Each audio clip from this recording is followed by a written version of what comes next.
Jesus wants to fill you with the power of the Holy Spirit. What we need to repent.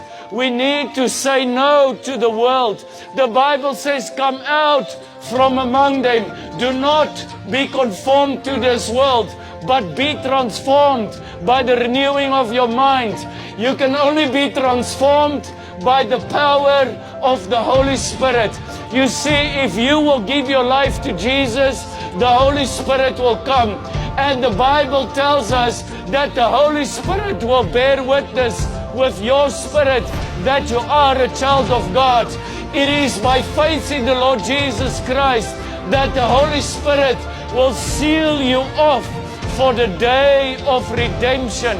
It means that the same Spirit that raised Jesus from the dead is the same Spirit that dwells in you.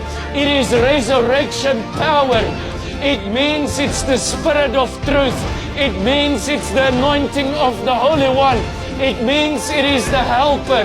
It means that you never have to be alone again.